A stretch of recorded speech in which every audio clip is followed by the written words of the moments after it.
Halo Skorer, jumpa lagi dalam konten lirik. Masih bersama gue Rai Satnan. Kali ini kita akan membahas lagi sebuah isu yang sedang panas-panasnya nih di sepak bola nasional. Dan kali ini gue tidak sendirian, bersama Bang Tigor Salamboboy. Apa kabar Bang? Baik.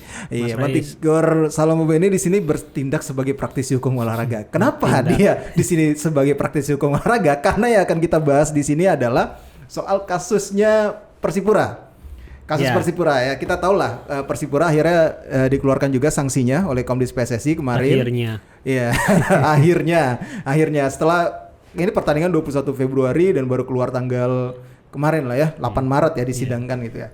Nah, sanksinya kita sudah tahu, Persipura akhirnya diputuskan kalah 0-3 di pertandingan karena tidak hadir melawan Madura United. Terus pengurangan poin 3 poin, dendanya juga lumayan banyak nih, denda 250 juta. Nah, dan satu lagi kepada manajer tim Bang Bento Madubun kena larangan hukuman untuk beraktivitas di sepak bola selama 12 bulan dan juga denda 50 juta gitu. Nah, ini merujuk pada pasal 58 ayat 1 JO pasal 9 ayat 2. Ini banyak banget pasal ini. Pasal 13 ayat 3, ayat 5 dan ayat 5 JO pasal 141 ayat 1. Yang kedua adalah dari Kode Disiplin PSSI tahun 2018 gitu. Nah, kalau berdasarkan hukuman-hukuman itu nih Bang nih, melihat sanksi yang didapatkan Persipura dari kacamata hukum seperti apa Bang? Iya, kalau dari kacamata hukum, acuannya cuma satu, Kode Disiplin PSSI. Yes. Dan pastinya Komisi Disiplin sudah melakukan proses yang sebagaimana juga diatur dalam Kode Disiplin. Jadi kalau lihat dari aspek hukumnya, ini sudah memenuhi unsur untuk dijatuhkan sebuah hukuman. Oke. Pertanyaannya apakah ini sesuai dengan fakta atau tidak? Ya, itu yang bisa menjawab hanya Komisi Disiplin atau bahkan mungkin Persipura maupun pihak-pihak yang diundang untuk ikut hadir dalam sidang tersebut gitu. Iya. Nah, kalau sebenarnya nih, abang juga pernah di LIB ya, proses ditetapkannya untuk pelaporan dari match komisioner gitu, hingga akhirnya jatuh ke tangan Komdis hingga akhirnya disidangkan gitu. Kalau apabila terjadi pelanggaran disiplin, ini seperti apa sih sebenarnya alurnya? Iya, jadi dalam struktur aturan ada kode disiplin dan ada regulasi. Di dalam regulasi kompetisi itu sendiri itu terdapat beberapa pasal yang mengatur tentang aturan-aturan yang itu langsung ada sanksinya. Jadi sepanjang itu diatur dan dijelaskan secara rinci di dalam regulasi itu tidak perlu dibawa ke Komisi Disiplin. Ada juga beberapa pasal yang memang mengacunya langsung kepada Kode Disiplin PSSI. Jadi ada proses yang bisa dilakukan oleh Liga Indonesia Baru atau operator, atau bahkan mungkin sebenarnya Komdis pun punya wewenang untuk langsung melakukan sidang tanpa ada laporan dari LIB atau pihak terkait. Karena itu wewenang yang diberikan sesuai dengan aturan dalam Kode Disiplin. Kalau katakan dia melihat ada sesuatu yang ini disiarkan secara langsung atau dia hadir pada saat pertandingan berlangsung, kemudian terjadi pelanggaran, sebenarnya tidak perlu harus menunggu ada laporan dari Matchcom atau LIB. Bahkan kalau dari Matchcom sendiri tidak bisa juga direct langsung ke Komdis gitu. Karena selalu Matchcom itu bertanggung jawab ke atasnya adalah ke LIB, operator atau yang menugaskan. Tuh, dalam hal ini setahu gue musim ini penugasan Match Commissioner itu langsung dari PSSI, bukan dari LIB.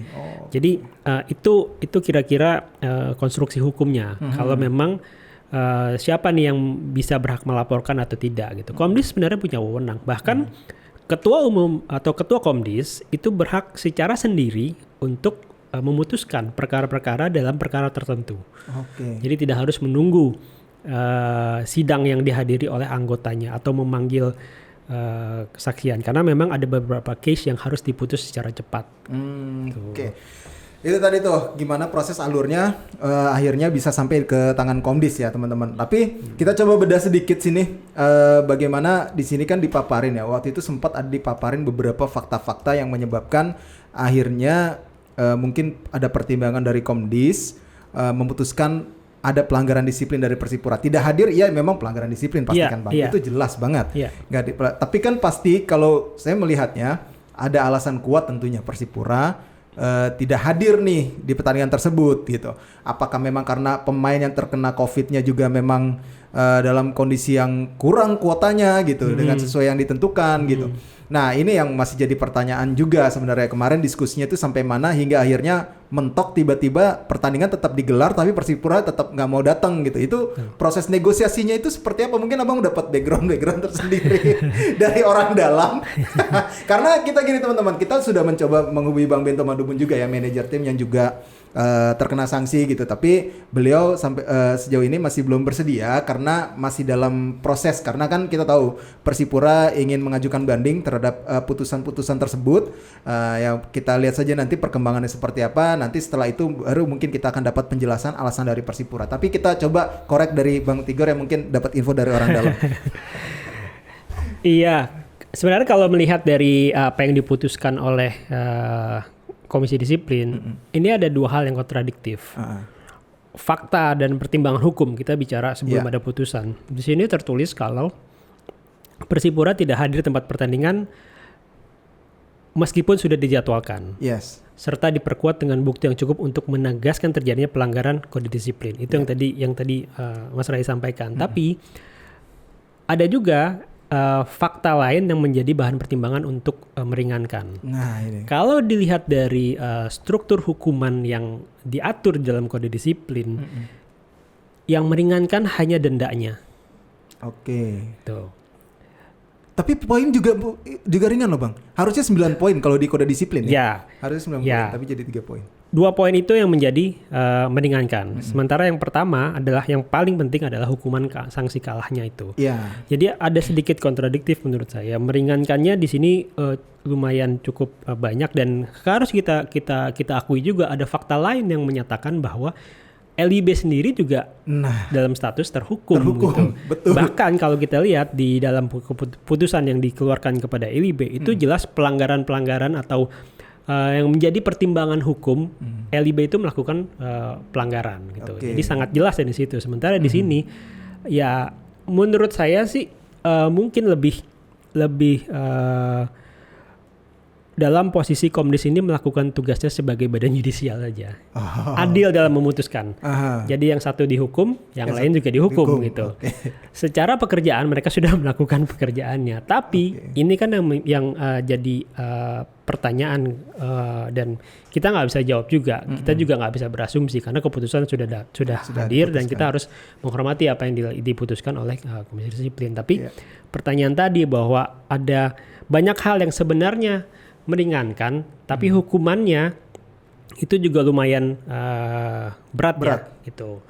Dari sisi pengurangan 3 poin dan denda itu sendiri. Beratnya walaupun sudah dikurangi dari yang harusnya seperti ada di kode disiplin nih Bang ya. Situasi berat ini kondisinya seperti apa Bang maksudnya? Ya kita tahu ini terjadi dalam kompetisi yang sangat ketat.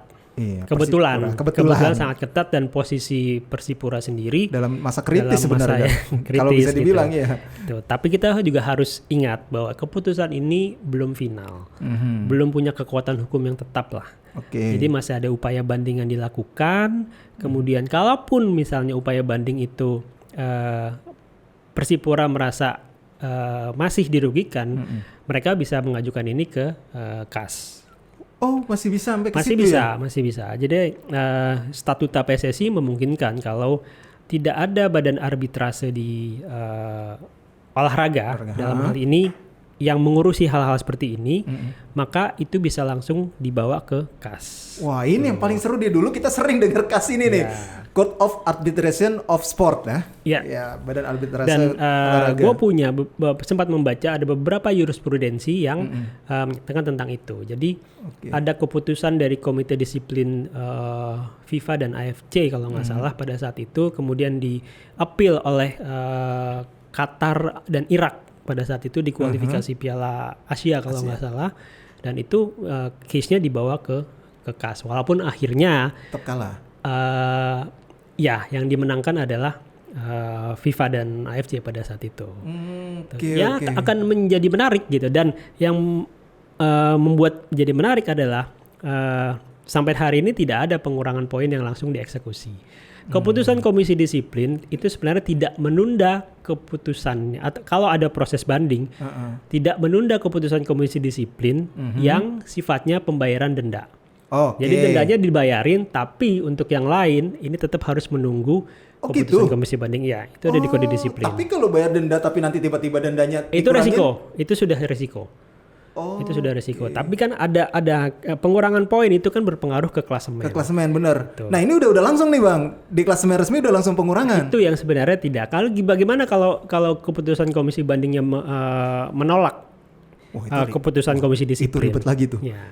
Apalagi kalau sudah baru keputusan itu didapatkan setelah musim kompetisi. Wah, itu panas itu pasti, Bang. Ya.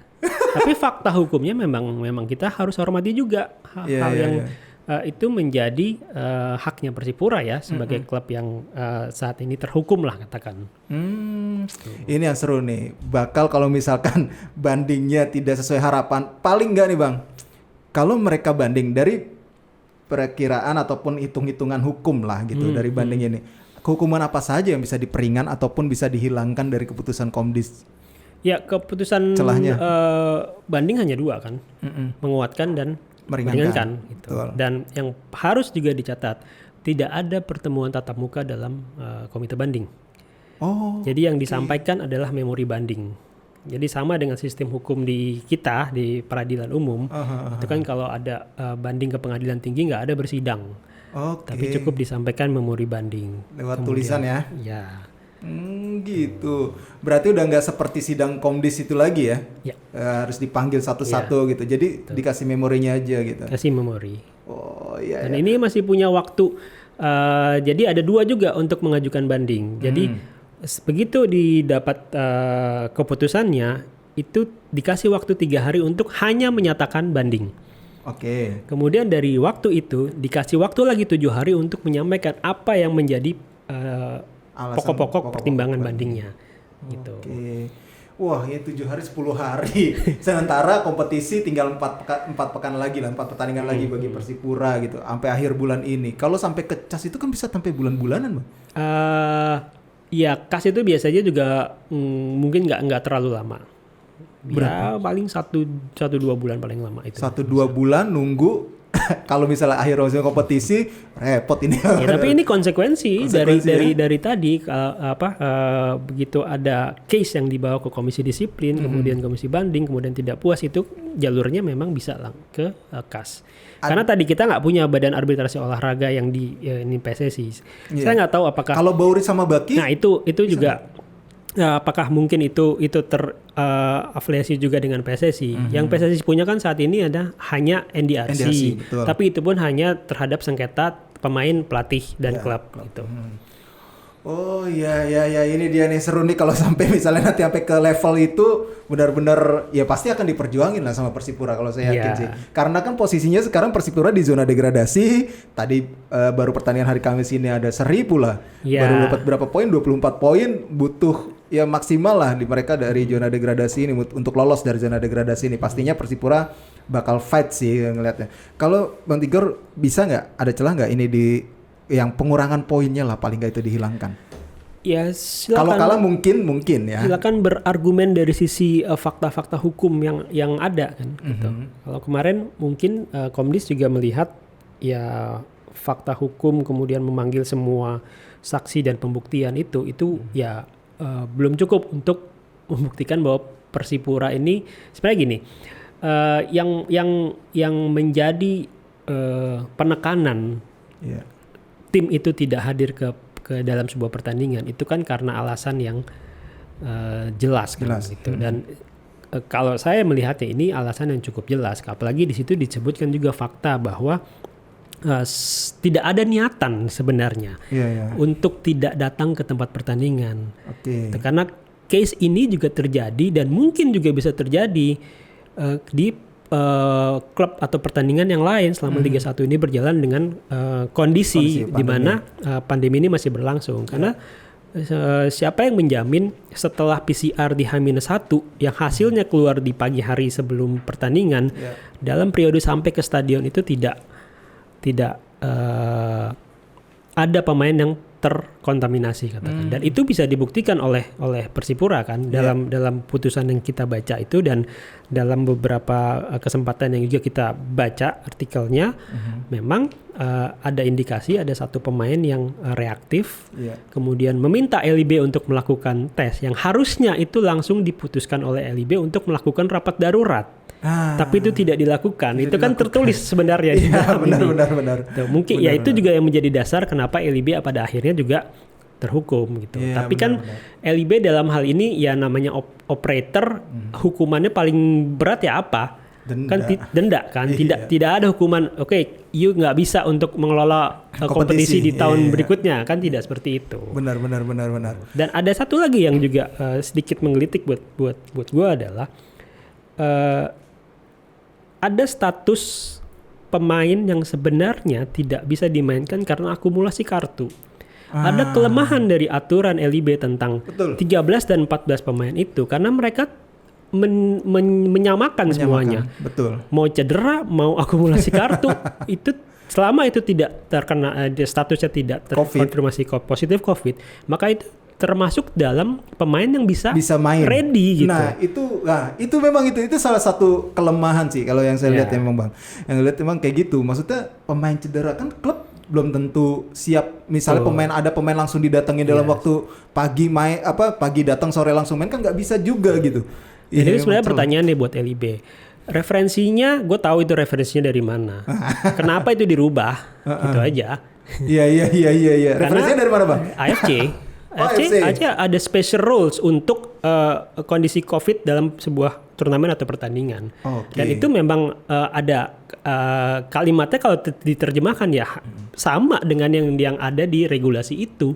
Cuma bedanya di situ ditulis bahwa tidak peduli pemain terkena cedera atau apapun, pokoknya sisa 14 maka pertandingan bisa ditunda. Gitu. Kurang dari 14 ditunda. Iya, kurang dari 14 minimal ada 14 pemain. Ya. Wow. Ini dapat pencerahan nih. Knowing nih langsung semuanya nih. Langsung berpikir kemana-mana. Nah, Bang, rapat darurat itu memang harus dilakukan lah ya. Maksudnya kalau misalnya LIB nih kita lihat ininya juga nih kenapa LIB akhirnya dihukum. Rapat darurat ini di dalam regulasi itu kan juga ada kalau nggak salah ya. Ya, tapi case kalau yang tersisa 14 atau 13 pemain. Ini kan case rapat darurat yang memang ini kalau satu pemain yang kena kemudian mereka berangkat sama-sama, itu kan ada possibility semua ini bisa terkonfirmasi positif. Benar. Itu memang yang ya itu tadi membuat aturan itu apalagi dalam situasi seperti ini kita memang harus melihat segala potensi yang bisa muncul. Dan itu harus diatur, harus diperhatikan. Nah, saya juga agak tergelitik juga gitu ketika mungkin Persipura sudah men-announce ya bahwa pemain gue kena COVID nih banyak gitu. Kalau gue datang yang tertular makin banyak. Kan mungkin Persipura ada alasan untuk menghindari itu kan? Iya. Akhirnya mereka tidak datang. Itu yang fakta yang tersampaikan dan tertulis juga di putusan kan. Sudah berusaha menghubungi LIB tapi LIB tidak merespons itu untuk mengadakan rapat atau sekedar mengirimkan orang untuk melakukan tes pembanding gitu. Oke. Itu dia teman-teman, akhirnya dapat pencerahan juga dari Bang Tigor. Mudah-mudahan ya kita harapkan ada penyelesaian yang terbaik lah gitu dari kasus Persipura ini gitu. Jangan sampai ada nanti suara-suara yang tidak diinginkan lah sepertinya gitu. Ada nanti mungkin memang sengaja diturunkan lah, ada isu-isu liar lagi lah.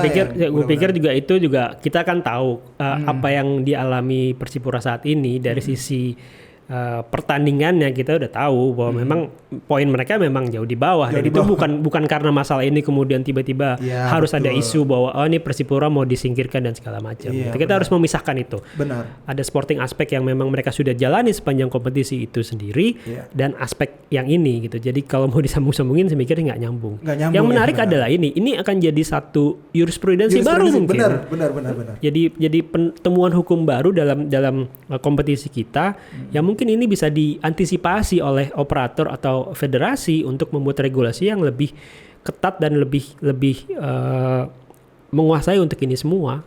Gitu. Iya, itu tadi teman-teman. Mudah-mudahan kita bisa mendapat pelajaran ya dari kasus ini gitu, dari pembahasan dengan Bang Tigor tadi. Bahkan kemungkinan ya Persipura kalaupun masih kalah di dalam banding bisa sampai ke tahap CAS gitu, Court of Arbitration for Sport ya. Court of Arbitration for Sport. Nah, itunya di Swiss ya, Bang? Yes. Markasnya di Swiss karena dulu sering banget tuh waktu Kongres PSSI bolak-balik. Mungkin kasusnya bisa barengan dengan kasusnya Russian Federation untuk kemarin baru masuk bisa, juga benar. Bisa kasusnya Rusia lagi berperang nih sama FIFA sama UEFA. Oke, thank you banget Bang Tigor buat waktunya. Thank you Mas, sama-sama. Thank you banget buat Scorer. Jangan lupa ikuti terus konten-konten lirik. Mohon maaf apabila ada kekurangan. Gue Ray Satnan mewakili seluruh tim yang bertugas mengucapkan terima kasih. Sampai jumpa lagi.